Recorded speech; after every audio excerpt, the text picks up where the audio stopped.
আসসালামু আলাইকুম রহমতুল্লাহি ওয়া বারাকাতুহু। হুজুর, পুরকুল গাউসিয়া হাবিবিয়া দরবার শরীফের আশুরার মাহফিল কবে অনুষ্ঠিত হবে এবং আশুরার রোজা, নামাজ এবং অন্যান্য তাসবিহ তাহলিল আমরা কিভাবে আদায় করব সেই বিষয়ে যদি বলতেন। নাহমাদুহু ওয়া নুসাল্লি আলা রাসূলিহিল কারীম, আম্মা বাদ। দক্ষিণ এশিয়ার দেশ বাংলাদেশ, এই বাংলাদেশের এক ঐতিহ্যবাহী দরবার পুরকুল গাউসিয়া হাবিবিয়া দরবার। এই পুরকুল গাউসিয়া হাবিবিয়া দরবার শরীফে আজ প্রায় ৭৬ বছর যাবত এই আশুরার মাহফিল উদযাপিত হয়ে আসছে। বরাবরের মতো এবারও এই পবিত্র মাহফিল দরবার শরীফে উদযাপিত হবে, সেই লক্ষ্যে আমরা সর্বপ্রস্তুতি গ্রহণ করেছি।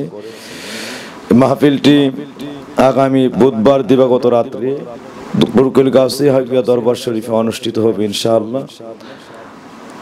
সকল মুতাআল্লিকিন, আশিকিন, জাকিরিন, আল্লাহর ওলিয়া উলিয়া ও নবী রাসূলদের মুহিব্বিনেরা, আপনাদের সকলকে এই মাহফিলে দাওয়াত করা হলো।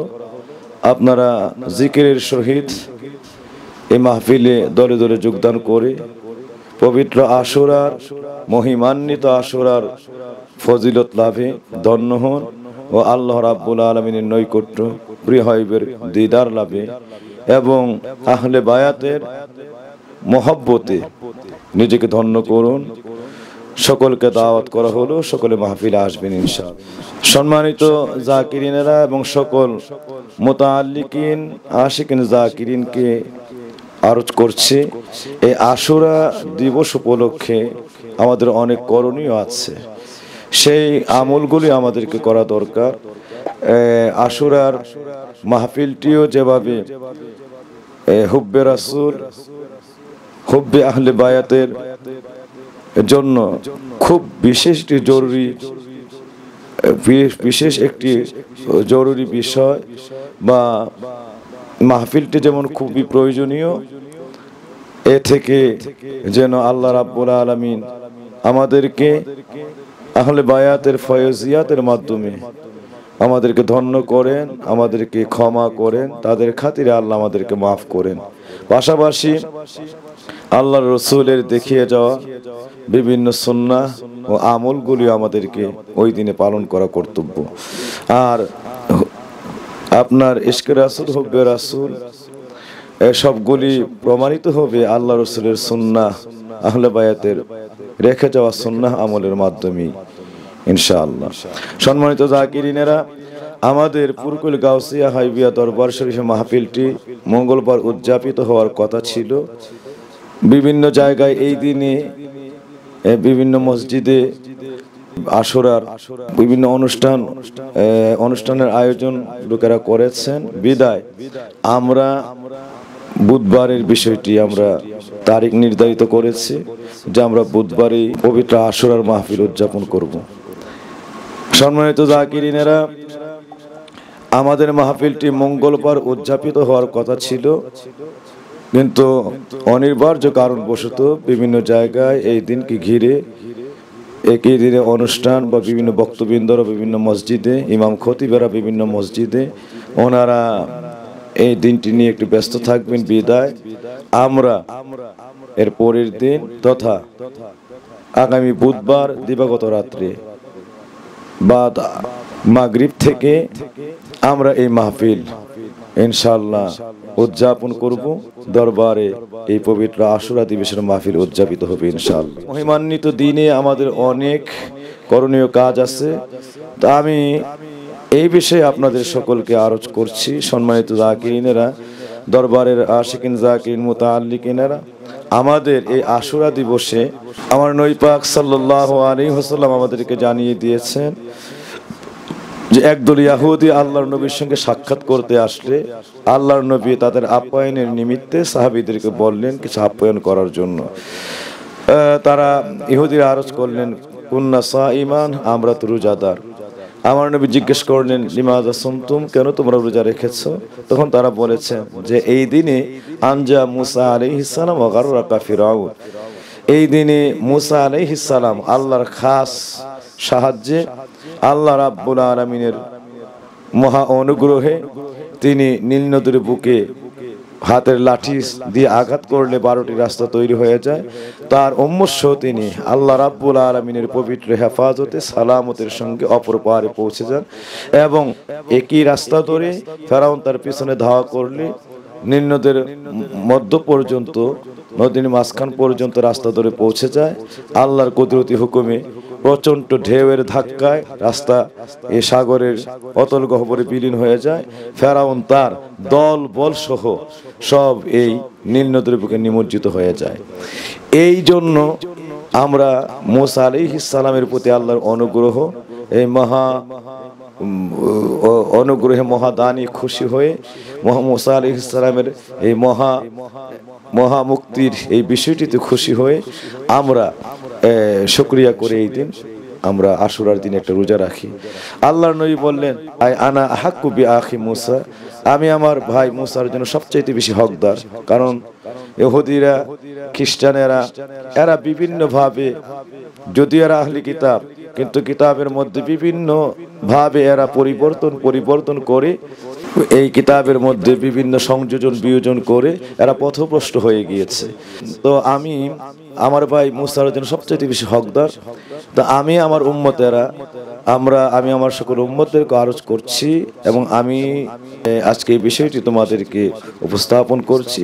লাউ আকুন হাইয়া সানাতান গাদা, আমি যদি আগামী বছর বেঁচে থাকি লা আসুমাইনি, এই আশুরার দিবস আসলে আমরা 2টি রোজা রাখবো।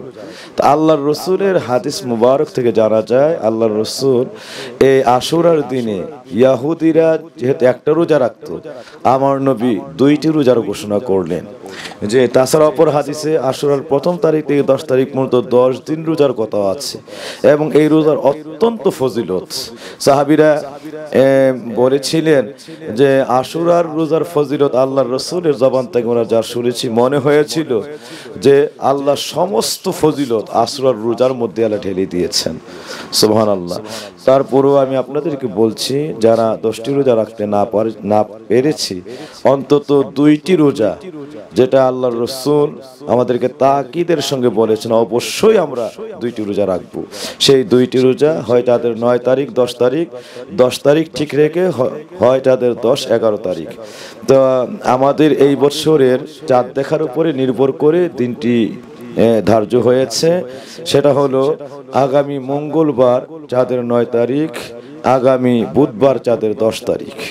তা আমরা মঙ্গলবার, বুধবার অথবা চাঁদের 10 তারিখ বুধবার এবং বৃহস্পতিবার চাঁদের 11 তারিখ 10 তারিখ ঠিক রেখে, হয় মঙ্গল বুধ অথবা বুধ বৃহস্পতি, যে কোনো 2 দিন আমরা রোজা রাখবো। আমি আমার দরবারের সকল মুতাআল্লিকিনদেরকে বলছি, আপনারা 2টি রোজা অবশ্যই রাখবেন। এই 2টি রোজা সম্পর্কে কিতাবের মধ্যে এসছে, আল্লাহ রসুল বলেছেন, যে ব্যক্তি পবিত্র মাহে মুহররমে, যে ব্যক্তি মাহে মুহররমে আশুরার দিবসকে লক্ষ্য করে 2টি রোজা রাখবে, আশুরাকে লক্ষ্য করে 2টি রোজা রাখবে, সে যেন সারা বছর রোজার কাফারা আদায় করে দিল, যেন সারা বছর সে রোজা রাখলো। সুবহানাল্লাহ। এবং আরেকটি আবারতে দেখা যায় যে মূসা আলাইহিস সালাম দুনিয়ায় নীল নদী কঠিন ফেরাউনের পাকড়াওয়ের ফেরাউনের ধাওয়ার ভিতরে আল্লাহর নবী মূসা আলাইহিস সালাম নীল নদী তার আল্লাহর কুদরতি রাস্তা তৈরি করে দিলে, আল্লাহ পাক কুদরতি রাস্তা তৈরি করে দিলে হযরত মূসা তার উম্মত সহ দুনিয়ার জমিনে নীল নদী পাড়ি দিয়ে এই পার থেকে অপর পারে সালামতের সঙ্গে পৌঁছে যান। আর আশুরার রোজা যারা রাখবে তাদেরকে আমার আল্লাহ রাব্বুল আলামিন এমন নিয়ামত দান করবেন যে আমার নবী পাক এই আশুরার রোজা এর ফজিলতের ঢানায় ভর করে আমার নবীর উম্মতগুলি কিয়ামতের ময়দানে 30,000 বছর রাস্তা ফুরসাত পাড়ি দিয়ে আল্লাহর জান্নাতের বুকে পৌঁছে যাবে। আলহামদুলিল্লাহ, সুবহানাল্লাহ। আপনারা যারা শুনছেন সকলকে বলছি, আপনারা এই পবিত্র আশুরার দিবসের এই রোজা, এই 2টি রোজা আপনারা পালন করবেন। আমাদের জন্য এইটি একটি বিশেষ সুযোগ, আমরা যেন এত বড় ফজিলতের আমলটি কোনো অবস্থাতেই না হারাই। সম্মানিত মুতাআল্লিকিন জাকিরিনেরা, আমরা এই দিবসে আশুরার দিবস সম্পর্কে হাদিসে আরো পাওয়া যায় গুনিয়াতুত তারিবিন হুজুর আব্দুল কাদের জিলানী রাদিয়াল্লাহু তাআলা আনহু লিখতেছেন, যারা আশুরার দিবসে গোসল করবে আল্লাহ রাব্বুল আলামিন তার মৃত্যু রোগ ছাড়া সারা জীবনের যত বেমার আমার আছে, কঠিন ব্যাধি আছে, আল্লাহ সমস্ত বেমার শেফা করে দেন। গোসলটাকে আল্লাহ তার রোগের জন্য ঔষধ বানিয়ে দেন। সুবহানাল্লাহ। এই আমলটি করবেন। এরপরে নিজের পরিবার পরিজনকে একটু ভালো খাবার যারা খাওয়ায় ওই দিন, আল্লাহ সারা বছর তার জন্য সর্বোত্তম রিজিকের ফায়সালা করে দেন। গরিব মিসকিন অনাথ অসহায় ইয়াতিমদেরকে যারা ওই দিন একটু খাবার খাওয়ায় বা এতিমের মাথায় একটু হাত রাখে, সে যেন সমস্ত উম্মতে মুহাম্মদের মাথায় হাত রেখে সে সহানুভূতি প্রকাশ করলো। যে ব্যক্তি এক গ্লাস পানি কোনো মুমিন ভাইকে ওই দিন খাওয়ায়, সে যেন সমস্ত উম্মতে মুহাম্মদীকে পানি পান করে তৃপ্তি করলো, যাকে আল্লাহ কিয়ামতের ময়দানে হাউজে কাউসার দিয়ে তৃপ্তি করবেন। সুবহানাল্লাহ। যারা ওই দিন কোনো আপনজন স্বজন পরিজন অথবা গরিব অসহায় ইয়াতিমদেরকে একটু ভালো করে পেট ভরে খাওয়ালো, সে যেন সমস্ত উম্মতে মুহাম্মদীকে দুনিয়াতে জিয়াফত করে খাওয়ালো। এত বড় সওয়াব আল্লাহ তাআলা আমল নামে দান করে দেন। সম্মানিত যাকিরিনেরা, মুতাআল্লিকিনেরা, আমলগুলি করার চেষ্টা করবেন। দান সদকাত, দান সাদাকা আপনার সামর্থ্য অনুযায়ী ওই দিন যে যতটুকু পারি আমরা আদায় করব ইনশাআল্লাহ। সম্মানিত যাকিরিনেরা, এই দিনে গোসলের পরে যারা চোখের মধ্যে সুরমা ব্যবহার করে, আমার নবীজি হাদিস মুবারকের মধ্যে আমাদেরকে জানিয়ে দিয়েছেন, আমার নবী ঘোষণা করেছেন যে ওই দিন যারা সুরমা ব্যবহার করে আল্লাহ তার চোখের যাবতীয় বেমারকে শেফা করে দেন। সুবহানাল্লাহ। তো চেষ্টা করবেন আমার নবী পাকের এই সুন্নাহ, এই পবিত্র আশুরার দিনে গোসলের পরে সুরমা ব্যবহার করবেন। এই আমলটাও একটি আল্লাহ রাসূলের সুন্নাত। পাশাপাশি 8 রাকাত নামাজের কথা গুনিয়াতুত তারিবিন কিতাবে এসেছে, এটা খুব খেয়াল রাখবেন। এই 8 রাকাত নামাজ সেটা হলো এই দিন আশুরার দিনে যারা এক নিয়তে 4 রাকাত নামাজ পড়ে, যেমনটি নাওয়াইতু নুসাল্লি লিল্লাহি তাআলা আরবা রাকাতি সালাতিল আশুরা মুতাওয়াজ্জিহান ইলা জিহাতিল কাবাতিশ শরীফাতি আল্লাহু আকবার, এভাবে নিয়ত করে 4 রাকাত নামাজ আদায় করবে। প্রতি রাকাতে সূরা ফাতিহার পর সূরা ইখলাস 50 বার করে তেলাওয়াত করবে। এবং আরেকটি ইবারতে এসেছে যে 2 রাকাত করে 4 রাকাত পড়বে, যেমনটি নাওয়াইতু নুসাল্লি লিল্লাহি তাআলা রাকাতাই সালাতিল আশুরা মুতাওয়াজ্জিহান ইলা জিহাতিল কাবাতিশ শরীফাতি আল্লাহু আকবার। এমনই ভাবে নিয়তটি করে 2 রাকাত করে 4 রাকাত নামাজ পড়বে। প্রতি রাকাতে সূরা ফাতিহার পর সূরা জিলজালাহ, ইজা জুলজিলাতিল আরদু জিলজালাহা, এই সূরা একবার, এবং সূরা কাফিরুন, কুল ইয়া আইয়ুহাল কাফিরুন, এই সূরাটি একবার, এবং কুল হুয়াল্লাহু আহাদ সূরা ইখলাস শরীফ একবার। এইভাবে সূরা জিলজালা, সূরা কাফিরুন, সূরা ইখলাস একবার করে প্রতি রাকাতে সূরা ফাতিহার পর পাঠ করবে। এমনি করে 4 রাকাত নামাজ আদায় করবে। এই প্রথম 4 রাকাত প্রতি রাকাতে সূরা ফাতিহার পর সূরা ইখলাস 50 বার করে, আর পরের 2 রাকাত করে 4 রাকাতে যে নিয়মটি বলেছি ওভাবে যারা এই 8 রাকাত নামাজ পড়বে এবং নামাজ শেষে সূরা ফাতিহা, সূরা ইখলাস, ইস্তিগফার শরীফ পড়বে এবং দরুদ শরীফ কমপক্ষে 70 বার, আর যাদের সুযোগ আছে 100 বার দরুদ শরীফ আল্লাহর নবীর উপরে পাঠ করবে। তো এই আমলটা যারা করবে আল্লাহর কাছে হাত বিছিয়ে কেঁদে উঠবে, দোয়া করবে, আল্লাহ তার সমস্ত ফরিয়াদগুলি আল্লাহ রাব্বুল আলামিন পূরণের জামিন হয়ে যান। এবং এই আমলটা যারা করে 8 রাকাত নামাজ পড়লো, আমার নবী পাক হাদিস মুবারকে আমাদেরকে জানিয়ে দিয়েছেন আল্লাহ ওই বান্দার পিছনের জীবনের 50 বছর এবং সামনের জীবনের 50 বছর একাধারে 100 বছরের জীবনের গুনাহ আল্লাহ মাফ করে দেন। এবং ফেরেশতাদের নূরের এলাকায় আল্লাহ তার জন্য 50টি নূরের মহল তৈরি করে দেন। সুবহানাল্লাহ।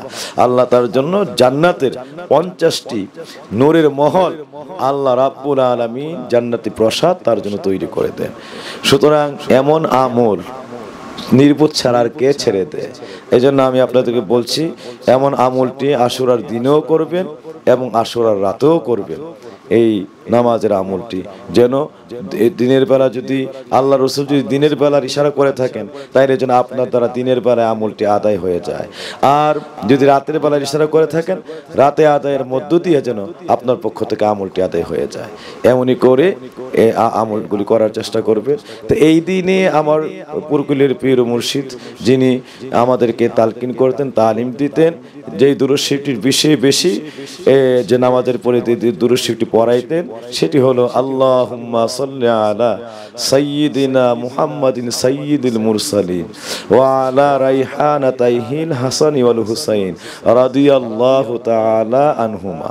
আল্লাহুম্মা সাল্লি আলা সাইয়্যিদিনা মুহাম্মাদিন সাইয়্যিদিল মুরসালিন ওয়া আলা রাইহানাতাইহিল হাসানি ওয়াল হুসাইন রাদিয়াল্লাহু তাআলা আনহুমা। এই দুরূদ শরীফটি তিনি 100 বার আমাদেরকে পড়াতেন। তা আপনারাও আশিকিন জাকিরিনেরা নামাজ শেষে এই নিয়মিত দুরূদ শরীফ পড়বেন, যাতে করে আল্লাহর নবীর উপর, আহলে বায়াতের উপরে দুরূদের আমলটি হয়ে যায়। সকলকে পুরকুলের মাহফিলে দাওয়াত রেখে আজকে আমাদের এই আলোচনা শেষ করছি। মাহফিলটি আগামী বুধবার উদযাপিত হবে। সকলকে দাওয়াত, সকলে আসবেন ইনশাআল্লাহ। আর রোজা রাখবেন আগামী মঙ্গলবার, বুধবার 2 দিন, অথবা বুধবার বৃহস্পতিবার 2 দিন। এই যাদের 9-10 অথবা যাদের 10-11, সকলেই রোজার আমলগুলি আদায় করার চেষ্টা করবেন। সকলকে সালাম। আল্লাহ সকলের উপরে খাস রহম নাজিল করুন। আল্লাহ আপনাদের সকল, আমাদের সকলকে আল্লাহ অনন্ত মঙ্গল ও কল্যাণ দান করুন। মা সালামা ওয়া ইলাল লিকা। আসসালামু আলাইকুম ওয়া রাহমাতুল্লাহ।